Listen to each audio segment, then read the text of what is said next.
Mi nombre es Gabriela Martínez y soy maestrante de la maestría en Psicología Transpersonal de UTEL UNAG. El día de hoy tocaremos el tema de la muerte y el proceso psiquedélico.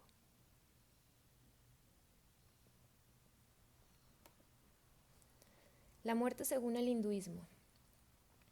Al igual que muchas otras religiones, el hinduismo niega la finalidad de la muerte y tiene su propia respuesta a la eterna pregunta de la humanidad: ¿qué viene después? Los hindúes son enseñados a considerar la muerte como el fin de lo físico, el cuerpo material o de anta, y no como el final de la existencia.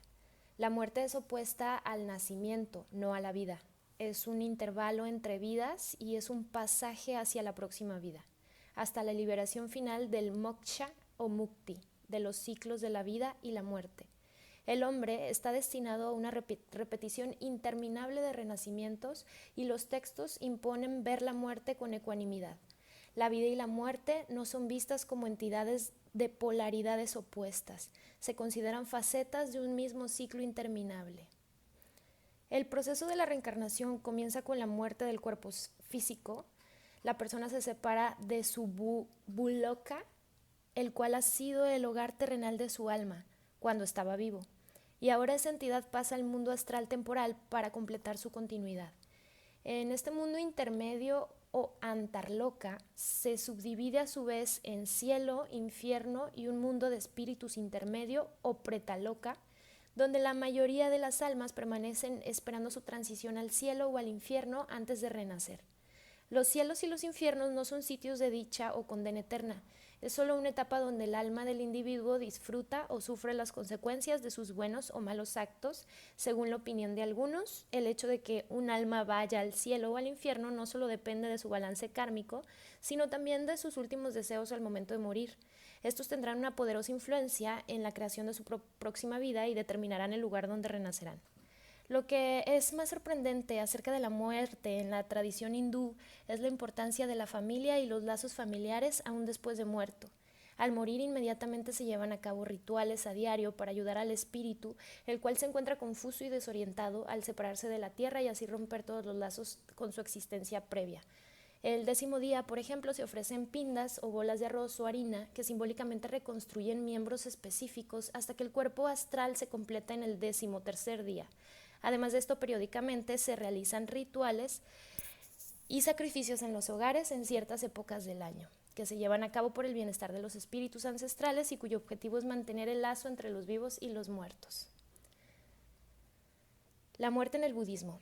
La muerte ideal es en la que la persona tiene plena conciencia de que va a ocurrir el óbito y a ello han de ayudar los allegados.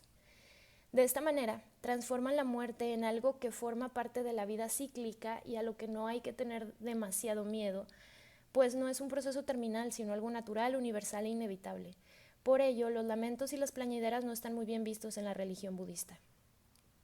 Para los budistas, la muerte no es solo el principio de otra vida que se irá repitiendo hasta llegar al nirvana.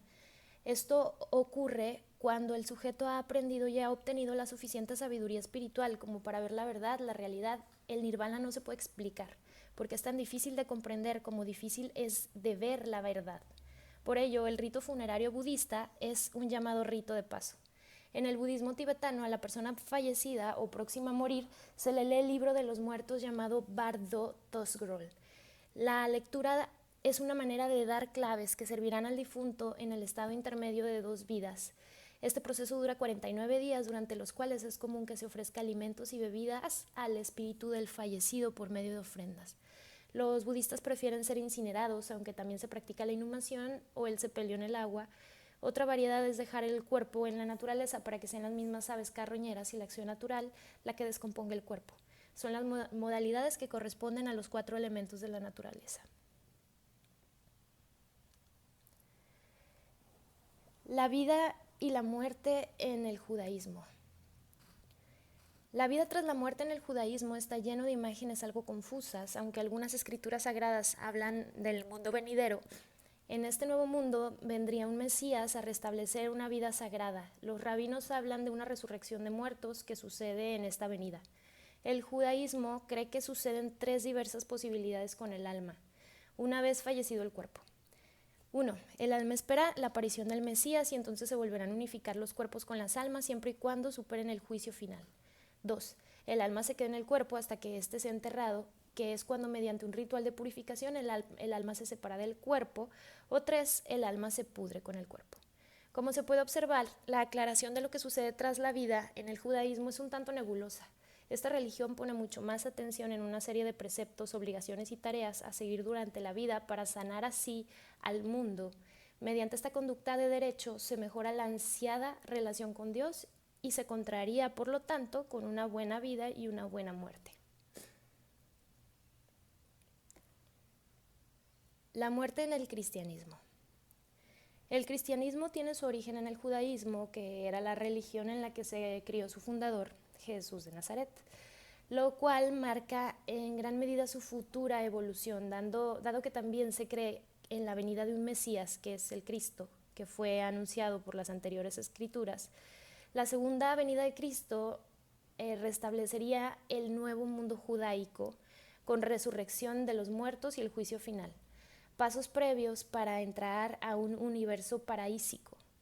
A diferencia del judaísmo, el cristianismo sí que propuga la difusión de sus doctrinas por el mundo debido a que cuenta la suya como la única y auténtica religión.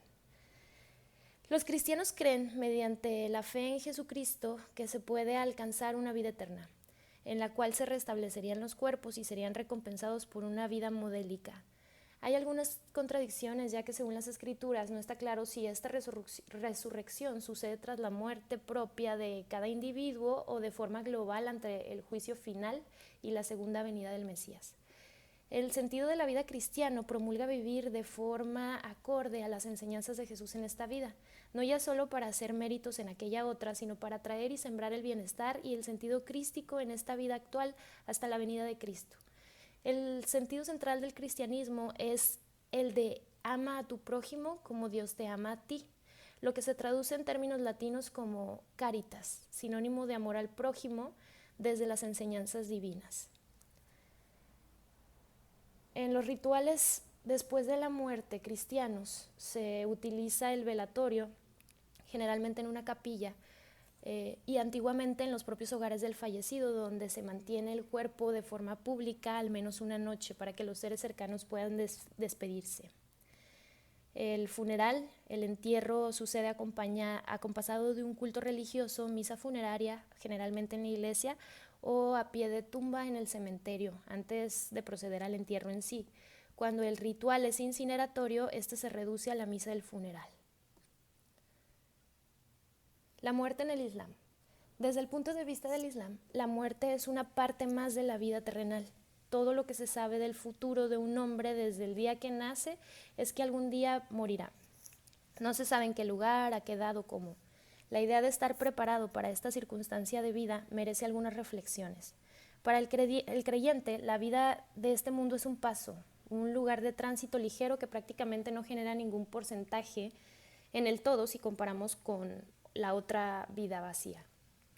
Existe la idea del paraíso e infierno dentro del Islam y toda la creación será remitida al lugar correspondiente según sus obras e intenciones de las mismas. La muerte es un hecho que evidencia también la igualdad de los hombres ante Dios. Es un signo de su justicia, la misma que prevalecerá el día del juicio final, donde quien haya hecho el bien del tamaño de un grano de mostaza lo verá, y quien haya hecho el mal del tamaño de un grano de mostaza lo verá, ya que independientemente del grado de riquezas, posición o cultura que haya conseguido un ser en su tránsito por esta vida, es seguro que no escapará de la muerte. Al respecto se cuenta la historia de un hombre que construye el mejor edificio de su tiempo, lo decora fina y costosamente y ofrece una recompensa para aquel que encontrase un defecto.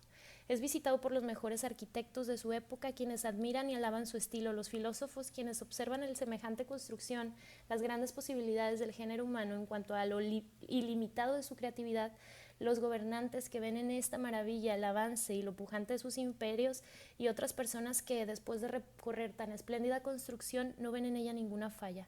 Un hombre creyente, después de haber recorrido el edificio, dice: todavía tiene un defecto. No veo la tapa al agujero por donde ha de pasar la muerte. La visión islámica recomienda no apegarse con mucha intensidad a la vida del orden material y sí vivirla en plenitud y hacer por nuestro paso en esta tierra todo aquello que sea necesario para beneficiarnos y beneficiar a los demás, dando un lugar especial al orden espiritual, ya que desde la primera a la última de las posesiones tienen el carácter de transitorias. Todos nuestros bienes, del más grande al más pequeño, son prestados y temporarios. No quiere decir esto de ninguna manera que el hombre deba vivir de forma ascética o renunciando al mundo, porque este aislamiento puede considerarse un símbolo de derrota en el hecho de bregar por un mundo mejor. Además, la especie humana, según el Islam, está hecha para reconocerse. Muerte, conciencia y LSD. Dentro de la psicología transpersonal se desarrolló un modelo terapéutico que hace uso del LSD como herramienta terapéutica, terapia psicodélica. El principal objetivo de la terapia psicodélica es crear condiciones óptimas para que el sujeto experimente la muerte del ego y la subsiguiente trascendencia en la llamada experiencia cumbre psicodélica. Según Grof, la LSD y otros psicodélicos funcionan más o menos como catalizadores inespecíficos y amplificadores de la psique. Esto se ve reflejado en el nombre dado por Osmond a este grupo de sustancias. La palabra griega psicodélico literalmente traduce reveladora de la conciencia. Jensen afirma que la LSD también puede producir un estado de extraordinaria plasticidad emocional que permite que la experiencia se cargue de acuerdo a la interpretación dada por el experimentador. Los fenómenos que se originan en los niveles perinatal y transpersonal de la psique incluyen secuencias de muerte y renacimiento psicológico, encuentros con seres arquetípicos, visitas a reinos mitológicos de distintas culturas, recuerdos de anteriores reencarnaciones, percepción extrasensorial, episodios de estados fuera del cuerpo, experiencias de conciencia cósmicas. Estas experiencias, por más traumáticas que sean, dejan un mensaje elemental. Existe en toda persona un gran potencial que se esconde tras estos síntomas, por muy angustiosos y agobiantes que parezcan. Frente a estas situaciones de crisis, una actitud calmada, centrada y la habilidad para mantenerse imperturbable y el apoyo por parte del terapeuta es mucho más importante que lo que el mismo terapeuta diga o haga. Cualquier problema serio no resuelto en el cuidador podría ser fácilmente activado mediante la participación en las sesiones de otras personas.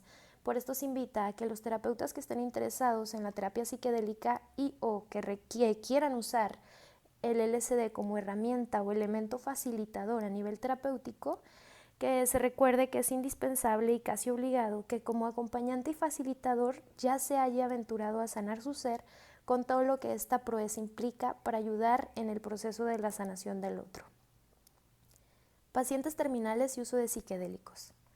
Con las recientes investigaciones que reconfirman el potencial de los psicodélicos para lograr experiencias místicas, estáticas y de trascendencia, los diferentes enfoques de atención al paciente moribundo se están enfrentando a una resurgente y revalidada terapia psicodélica, a emergente paradigma psicoespiritual que procura una muerte digna, atendiendo trastornos psicológicos del final de la vida como la ansiedad, la depresión e incluso el miedo a la misma muerte. La terapia con psicodélicos favorece la construcción de un marco psicoespiritual en el moribundo, el cual está asociado a una mejor protección contra la depresión, la desesperanza, la desmoralización e incluso el deseo de una muerte acelerada. Para garantizar el derecho a una muerte digna, es necesario que quienes cuidan y atienden la muerte comprendan que, como han puesto de manifiesto la antropología social y cultural, la arqueología, la prehistoria, la historia y la psicología junguiana, la experiencia de lo luminoso es una de las cosas más anheladas por el humano, incluso en su etapa final. Esto implica reconocer que el moribundo necesita un cuidado que considere lo luminoso, lo sagrado y lo espiritual, que la consecución de este marco psicoespiritual es fundamental para lograr una mejor protección contra la depresión, la desesperanza y el deseo de una muerte acelerada, que la adquisición de dichos factores protectores puede lograrse a través de la etapa psicodélica y que dicha terapia ya se está aplicando con el fin de que los moribundos afronten su deceso con paz, coraje y sobre todo con dignidad. Entre las variables del marco de una muerte digna, destaca la autonomía que tiene el moribundo para elegir qué hacer o no hacer con su cuerpo, su enfermedad o el final de su vida. Aquí se expone entonces la necesidad de considerar el uso de psicodélicos para ayudar al moribundo a afrontar su deceso con paz, coraje y con sobre todo dignidad.